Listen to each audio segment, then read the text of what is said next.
ونذيرا وداعيا إلى الله بإذنه وسراجا منيرا فقد قال الله تبارك وتعالى في كلامه المجيد وفرقانه الحميد أعوذ بالله من الشيطان الرجيم بسم الله الرحمن الرحيم أقم الصلاة لدلوك الشمس إلى غسق الليل وقرآن الفجر إن قرآن الفجر كان مشهودا وقال رسول الله صلى الله عليه وسلم سووا صفوفكم وتراصوا واعتدلوا ولا تذروا الفرصات للشيطان سووا صفوفكم أو ليخالفن الله بين أيديكم أو كما قال النبي صلى الله عليه وسلم সকলে রাসূলের উপর দুরূদ শরীফ পড়ে আল্লাহুম্মা সাল্লি আলা মুহাম্মাদিন ওয়া আলা আলি মুহাম্মাদ কামা সাল্লাইতা আলা ইব্রাহিম ওয়া আলা আলি ইব্রাহিম ইন্নাকা হামিদুম মাজিদ اللهم بارك على محمد وعلى آل محمد كما باركت على إبراهيم وعلى آل إبراهيم إنك حميد مجيد الحمد لله আমরা সর্বপ্রথম সেই মহান রব্বুল আলামিনের শাহী দরবারে শুকরিয়া জ্ঞাপন করি যিনি আমাদের সকলকে আজকে পবিত্র জুমার দিনে দুনিয়ার সকল কাজকর্ম থেকে ফারেক করে পূত পবিত্র হয়ে জুমার 2 রাকাত ফরজ নামাজ আদায় করার উদ্দেশ্যে আগে ভাগে মসজিদে আসার তৌফিক দিয়েছেন সেই মহান রব্বুল আলামিনের শাহী দরবারে শুকরিয়া জ্ঞাপন করি আলহামদুলিল্লাহ দুরূদ ও সালাম পেশ করি মানবতার মুক্তির দূত জনাবে মুহাম্মদুর রাসূলুল্লাহ সাল্লাল্লাহু আলাইহি ওয়াসাল্লামের উপর যাকে আল্লাহ পাক রব্বুল আলামিন এই ধরাধামে শান্তির বাণী দিয়ে এবং যাবতীয় অনৈতিক কর্মকাণ্ড যাবতীয় জঙ্গিবাদ থেকে এই সমাজকে মুক্ত করার জন্য আল্লাহ পাক রব্বুল আলামিন এই ধরাধামে প্রেরণ করেছিলেন সকলে বলি সাল্লাল্লাহু আলাইহি ওয়াসাল্লাম তো আমরা রাসূলের সিরাতের উপরে আলোচনা শুনতেছিলাম আল্লাহ রাসূল ইন্তেকালের সময় সবথেকে বেশি যে জিনিসটার উপরে গুরুত্ব দিয়েছিলেন সেটা হলো কি সালাত নামাজ এর কারণ হলো এই সালাত এবং নামাজ আপনাকে আমাকে যাবতীয় অনৈতিক কর্মকাণ্ড এবং যাবতীয় ইসলাম বহির্ভূত যে কাজ রয়েছে এই সকল কাজ থেকে আমাকে আপনাকে এবং আমার আপনার সন্তানদেরকে ফিরিয়ে রাখা একমাত্র মাধ্যম হলো নামাজ সেটা কি নামাজ আল্লাহ পাক রব্বুল আলামিন কোরআনে কারীমের 21তম পারায় একটি গুরুত্বপূর্ণ আয়াত এই নামাজ সম্পর্কে দিয়েছেন এই নামাজ যদি আমি আপনি পড়ি আর এই নামাজ যদি আমার সন্তানদেরকে আহ্বান করি তাহলে এর ফায়দা কি হবে এর উপকার কি হবে এ সম্পর্কে আল্লাহ তাআলা বলেন ইন্নাস সালাতা তানহা আনিল ফাহশাই ওয়াল মুনকার নিশ্চয় এই নামাজ তোমাদেরকে যাবতীয় বর্হিত কাজ থেকে যাবতীয় অনইসলামিক কাজ থেকে যাবতীয় অন্যায় থেকে যাবতীয় পাপাচার থেকে এই নামাজ তোমাদেরকে ফিরিয়ে রাখবে সুবহানাল্লাহ এই জন্য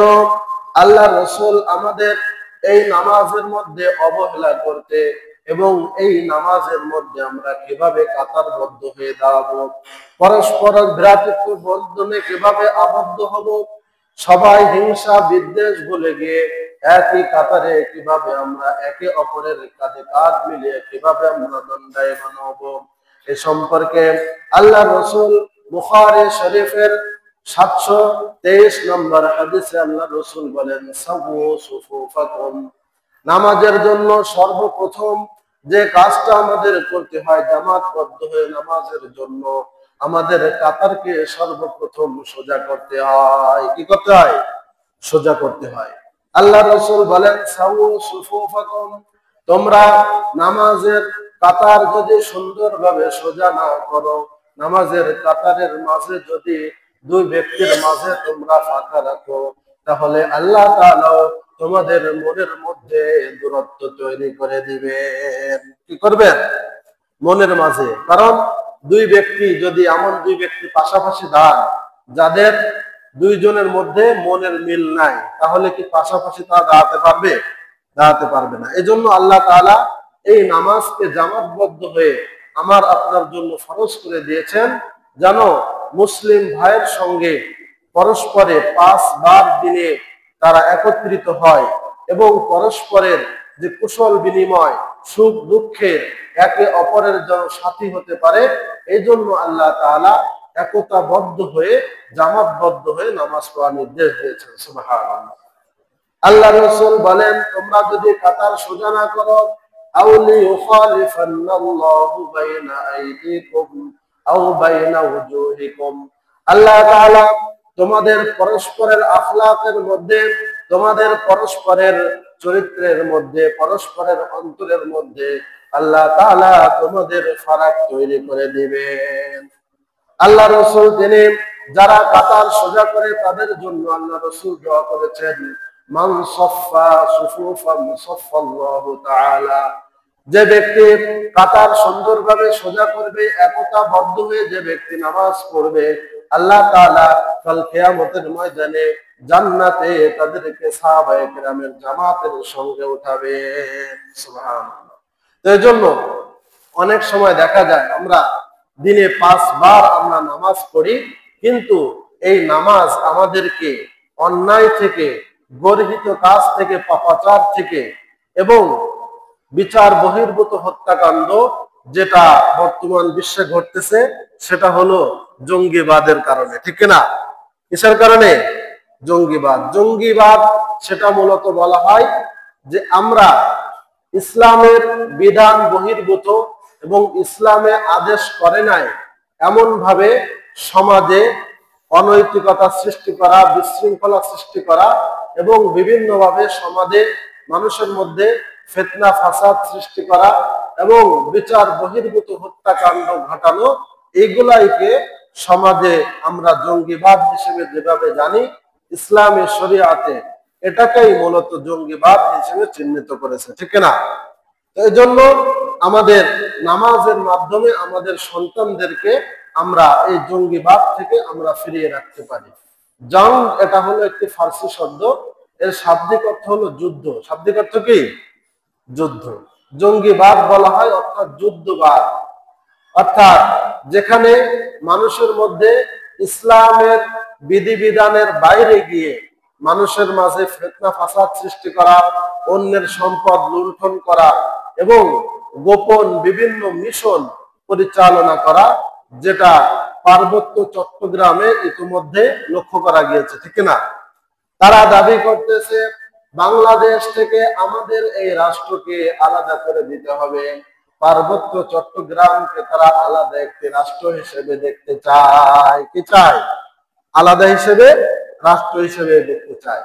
এটা বাংলাদেশের উপর অন্যান্য যে সকল দেশ রয়েছে, যে সকল পশ্চিমা দেশ রয়েছে এবং পার্শ্ববর্তী অমুসলিম যে সকল দেশ রয়েছে, এই সকল দেশ কখনো চায় না মুসলমানরা শান্তিতে তারা বসবাস করুক, তাদের ইবাদত বন্দেগী করুক।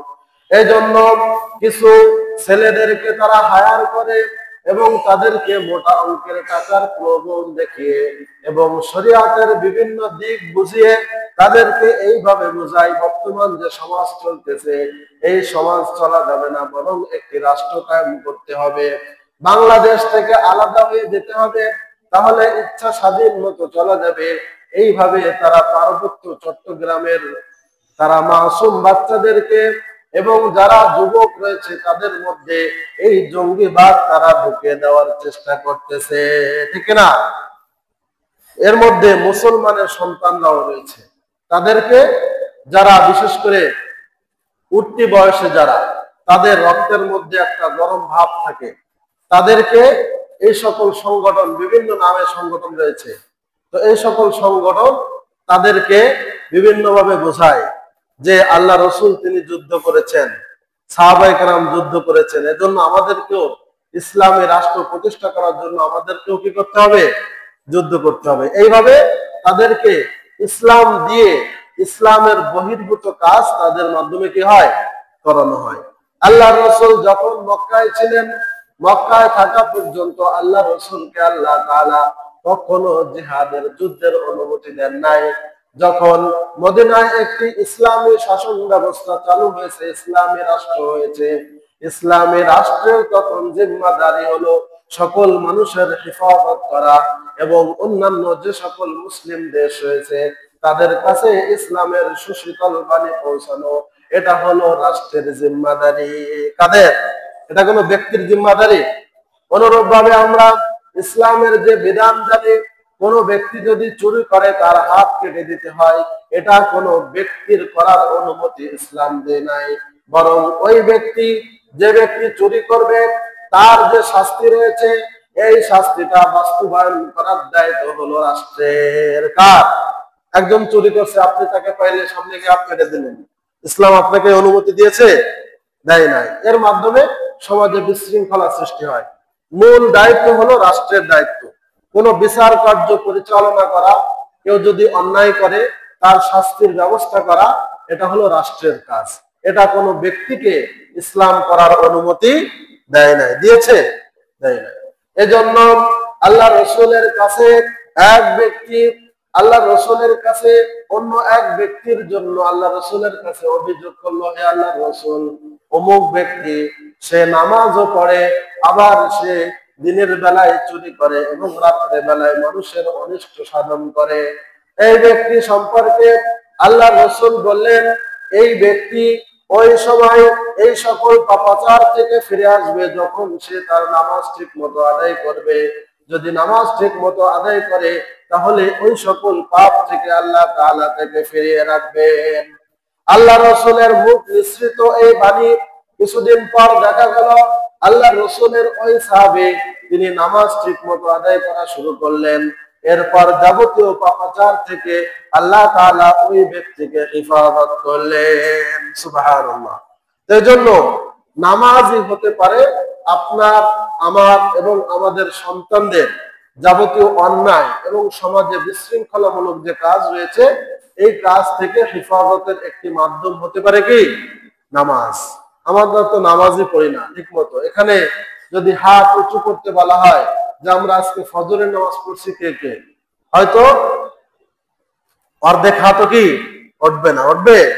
উঠবে না। এই জন্য সমাজে আমাদের যে বিশৃঙ্খলা এবং একে অপরের মাঝে যে মনের দূরত্ব এবং পরস্পরের যে অন্যায় প্রবণতা, অন্যায় কাজ করার একটি প্রবণতা, এই সকল কাজ আসে যখন মানুষ আল্লাহর বিধান থেকে দূরে সরে যায়, তখনই সমাজে আল্লাহ তাআলা শয়তানকে রাজত্ব করার সুযোগ করে দেন। নাউযুবিল্লাহ। ঠিক না? এই জন্য আল্লাহ রাসূল বলেছেন, তোমরা কাতারের মাঝখানে তোমরা ফাঁকা রাখবা না, লা তাযারু লিশ-শাইতান। আল্লাহ রাসূল বলেন, তোমরা কাতারের মাঝখানে শয়তানের জন্য জায়গা ফাঁকা রাখবা না, কারণ শয়তান যদি সেখানে একবার ঢুকতে পারে তোমাদের মধ্যে এই সমাজে এসে বিশৃঙ্খলা ঘটাবে। ঠিক না? এজন্য আমরা যখন কাতারে দাঁড়াই তখন দেখা যায় যে কাতারের মাঝখানে আমরা বলার পরও যে আপনারা কাতারবদ্ধ হয়ে দাঁড়ান এবং কাতারের মাঝখানে ফাঁকা রাখবেন না, এগুলা বলার পরও দেখা যায় কাতারের মধ্যে কি ফাঁকা জায়গা থেকে যায়। এইভাবেই সমাজে বিশৃঙ্খলা হওয়ার যে কারণগুলো রয়েছে তার মধ্যে অন্যতম একটি কারণ হলো আল্লাহ রসুলের এই ভবিষ্যৎবাণী। আমরা কাতারের মাঝে ফাঁকা রাখার কারণে আমাদের মনের মাঝেও দূরত্ব, আমাদের সমাজেও বিশৃঙ্খলা তৈরি করে দিচ্ছেন কে? আল্লাহ তাআলা। কোন জায়গা আল্লাহ তাআলা কখনো খালি রাখেন না। যদি কোনো জায়গা ভালো জিনিস দ্বারা, ভালো মানুষদের যদি পূর্ণ না হয়, তাহলে ওই জায়গাটা দখল করে হরে শয়তান।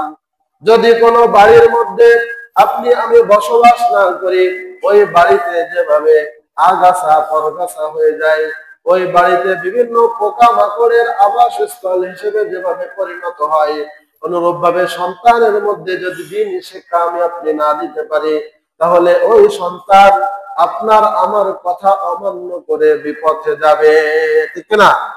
এজন্য দেখা যাচ্ছে যে বর্তমানে উঠতি বয়সের যে সকল স্কুল কলেজ ভার্সিটি পড়ুয়া যে সকল সন্তান, তারা বিভিন্ন জঙ্গি সংগঠনের সঙ্গে তারা জড়িয়ে পড়ছে। বিভিন্নভাবে সমাজে বিভিন্ন সময় বিভিন্ন মিশন তারা পরিচালনা করছে এবং তারা রাজনৈতিক অস্থিরতা বা সমাজে অস্থিরতা তৈরি করার জন্য বিভিন্নভাবে তারা পেইড হিসেবে তারা সেই কার্যগুলো তারা পরিচালনা করছে। এগুলাকে ইসলাম সমর্থন করে? সমর্থন করে না। আল্লাহ তাআলা কোরআনে কারীমের মধ্যে বলেন, আল ফিতনাতু আশাদ্দু মিনাল কাতল। যদি সমাজে কোনো ব্যক্তি বিশৃঙ্খলা সৃষ্টি করে, এই ব্যক্তি কোনো ব্যক্তিকে হত্যা করা যতটা বেশি অপরাধ, তার থেকে বেশি অপরাধ হলো এই সমাজে ফিতনা ফাসাদ সৃষ্টি করা। যদি ফিতনা ফাসাদ সৃষ্টি করা হয়, তাহলে একটা মানুষ একজনকে হত্যা করলে শুধুমাত্র ওই ব্যক্তি মারা যায়, আর বিশৃঙ্খলার কারণে এই সমাজে দীর্ঘমেয়াদী একটা গৃহযুদ্ধ এবং দীর্ঘমেয়াদী একটা হত্যাকাণ্ডের ফলাফল সেখানে দাঁড়ায়, ঠিক না? এজন্য আমার আপনার সন্তানদেরকে আল্লাহ রসুল তিনি 7 বছর বয়সে নামাজ আদায় করানোর জন্য নির্দেশ দিয়েছেন। কত বছর বয়সে? 7 বছর বয়সে। মসজিদে অনেক বাচ্চাদেরকে আনলে অনেকে রাগ করেন, কিন্তু আসলে কি রাগ করা যাবে? কারণ ছোট সন্তানদেরকে যদি আমি আপনি এখন থেকে তাদেরকে নৈতিক শিক্ষা না দিই, ইসলাম শিক্ষা না দিই, ধর্মীয় জ্ঞান তাদের মধ্যে যদি বিলীন আমরা না করি, তাহলে ওই সন্তান আমার আপনার মুখ উজ্জ্বল করার বিপরীতে আমার আপনার মুখে এই সমাজে সে চুনকালি লাগানোর ব্যবস্থা করে দিবে, ঠিক না? যদি সন্তানদেরকে দ্বীনি শিক্ষা না দেওয়া হয়, নৈতিক শিক্ষা, নামাজের শিক্ষা, যদি এই শিক্ষাগুলো না দেওয়া হয়, তাহলে সমাজে জঙ্গিবাদ এগুলো ছড়িয়ে পড়বে, বিশৃঙ্খলা ছড়িয়ে পড়বে। ওই সন্তানের দ্বারা সমাজের কোনো সামাজিক কাজ হবে না। এই সমাজে যত বিশৃঙ্খলপূর্ণ যত কাজ রয়েছে, এই কাজ আপনার আমার ওই সন্তান আঞ্জাম দিবে, ঠিক না? সে লিড দিবে। বিভিন্ন সময় এখন দেখা যায় কিশোর গ্যাং একটা হয়েছে না, ছোট বাচ্চারা তারা বিভিন্ন ভাবে নেশাজাত দ্রব্যে তারা আক্রান্ত হয়ে পড়তেছে। অনেক আঠা দিয়েও নাকি নেশা করে, আছে না? কিসের আঠা? জুতার আঠা, সাইকেলের আঠা, পলিথিনের মধ্যে সেটা নিয়ে কিভাবে নাকি কি করে, নেশা করে। এমন নেশাখোর আমাদের সমাজে আছে কিনা? আছে। এই সকল সন্তান নেশার মধ্যে জড়িয়ে পড়ছে, এর কারণ হলো কোন যে ছাত্র মাদ্রাসায় পড়ে বা যার মধ্যে দ্বীন শিক্ষা আছে, ওই সন্তানকে কখনো আপনি দেখবেন না এই ধরনের নেশা করতে। সমাজে কোথাও ছিনতাই করতে, চুরি ডাকাতি করতে, এই ধরনের কাজ আপনি কখনো কোনো দ্বীনি শিক্ষা প্রাপ্ত একজন সন্তানকে আপনি দেখবেন না। যখন একজন মুসলমানের সন্তান কোরআন থেকে দূরে চলে যাবে, রাসূলের হাদিস থেকে, অমীয় বাণী থেকে যখন দূরে চলে যাবে, তখন শয়তান তার উপরে ভর করবে এবং সমাজের বিভিন্ন যারা খারাপ রয়েছে তাদের সঙ্গ সে পাবে। এইভাবে আস্তে আস্তে আপনার আমার সন্তান একবার যদি খারাপ হয়ে যায়, একবার যদি কুপথে চলে যায়, ওই সন্তানকে ভালো পথে ফেরানো এটা আমার আপনার সাধ্যের বাইরে চলে যাবে, ঠিক না? এই জন্য সন্তান ছোট যখন থাকে তারা হলো কাদার মতো থাকে। কিসের মতো থাকে? কাদার মতো। এই জন্য আমরা মসজিদে সন্তানদেরকে নিয়ে আসবো। মধ্যপ্রাচ্যের যে মসজিদ গুলা রয়েছে সেখানে অনেক সময় দেখা যায় বাচ্চারা মসজিদের মধ্যে খেলা করে, মসজিদের চত্বরে তারা ফুটবল খেলে, ক্রিকেট খেলে, আছে না? দেখছেন না? কারণ মসজিদ কেন্দ্রিক সমাজ ব্যবস্থা এটা আল্লাহ রসুলের শেখানো একটি সমাজ ব্যবস্থা। ইসলামী সমাজ ব্যবস্থা পরিচালিত হয় মসজিদ থেকে। কোথা থেকে? মসজিদ থেকে। এই জন্য সন্তানদেরকে বেশি বেশি মসজিদে যদি নিয়ে আসি, সন্তানদেরকে বেশি বেশি দ্বীনি শিক্ষা যদি আমি আপনি দান করি, তাহলে ওই সন্তান কখনো আল্লাহ যদি চান তাহলে ওই সন্তানের দ্বারা আপনার মুখ কখনো এই সমাজে নিচু হবে না, ঠিক না? এজন্য সন্তান যখন ছোট থাকে সে থাকে কাদার মতো, তাকে যেভাবে আপনি গড়ে তুলবেন সে সেইভাবেই উঠবে। আল্লাহ রসুল মুসলিম শরীফের হাদিসে বলেছেন, কুল্লু মাউলুদি ইউলাদু আলাল ফিতরা ওয়া আবাওয়াহু ইউহাউইদানিহি আও ইউনাসসিরানিহি আও ইউমাজ্জিসানি। প্রত্যেক সন্তান যখন ভূমিষ্ঠ হয় সে ফিতরাতে ইসলামের উপরে সে ভূমিষ্ঠ হয়। এরপর তার পিতামাতা তাকে হয় ইহুদি বানায়, না হয় নাসারা বানায়, খ্রিস্টান বানায়, না হয় তাকে মুশরিক বানায়। আর যদি মুসলমানের ঘরে সে জন্ম হয় তাহলে সে মুসলমান হয়। একজন সন্তান যখন ভূমিষ্ঠ হয় সে ফিতরাতে ইসলামের উপরে জন্মগ্রহণ করে। এই জন্য কিয়ামতের ময়দানে যদি কোনো সন্তান তার পিতামাতার কারণে কাফের হয়ে যায়, ওই পিতামাতার শাস্তির দাবি করবে এবং শাস্তি না দেওয়া পর্যন্ত ওই সন্তান সে জাহান্নামে যাবে না। সন্তান ভালো হওয়া এবং খারাপ হওয়ার পিছনে অন্যতম একটি হাত থাকে হলো পিতামাতার, ঠিক কিনা? থাকে কিনা? এজন্য আপনি আমি মনে করছি যে ছেলে মেয়ে যা করুক আমার কোনো দায়বদ্ধতা নেই। অবশ্যই আপনার দায়বদ্ধতা আছে। কিয়ামতের ময়দানে আপনাকে আমাকে যদি আপনার সন্তান ভালো না হয়, মন্দ হয়, তাহলে বলবে তাদেরকে আমি পাড়ায় আমার পদদলিত করে এরপর আমি জাহান্নামে যাব, কারণ তাদের কারণে আমি আজকে জাহান্নামে হয়েছি, ঠিক না? এজন্য আল্লাহ তাআলা আমাদের সন্তানদেরকে যাবতীয় চুরি, ছিনতাই, রাহাজানি এবং যাবতীয় জঙ্গিবাদ থেকে ছোট বয়সেই তাদেরকে নামাজে অভ্যস্ত করার মাধ্যমে, মসজিদে আনয়নের মাধ্যমে তাদেরকে বিরত রাখার তৌফিক দান করুন। ওয়া আখিরু দাওয়ানা আলহামদুলিল্লাহি রাব্বিল আলামিন। যাদের কবলার জন্য